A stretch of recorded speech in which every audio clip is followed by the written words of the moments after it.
Mga kahuwan, panoorin ang video na ito upang alamin ang pinaka-latest na balita tungkol sa lagay ng panahon at bagyo update today.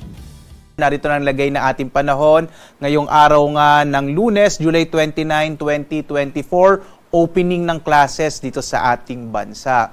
Sa ating latest satellite images nga natin, makikita natin yung southwest monsoon o habagat na patuloy na nakakaapekto, partikular na sa kanlurang bahagi ng Luzon. Makikita nyo, medyo maulap pa rin yung kalangitan, partikular na sa may bahagi ng Ilocos Region at ilang bahagi ng Central Luzon, yung area ng Bataan at Zambales. Asahan pa rin na malaking tsansa ng mga pag-ulan sa araw na ito. Samantala, patuloy pa rin yung pagmamonitor natin dito sa low pressure area na ating huling namataan na sa 220 kilometers northeast ng Apari sa lalawigan naman ng Cagayan. Sa ngayon, basta pinakahuling datos natin, medyo nahihirapang maging isang bagyo itong low pressure area na ito dahil nasa isang environment siya na hindi conducive para ma-develop into a tropical depression. Pero patuloy pa rin nating i-monitor itong low pressure area na ito sa mga susunod na oras. At samantala, sa iba pang bahagi ng ating bansa, sa eastern side ng Luzon, sa Kabisayan at sa Mindanao, mga isolated rain showers and thunderstorms naman ang mararanasan.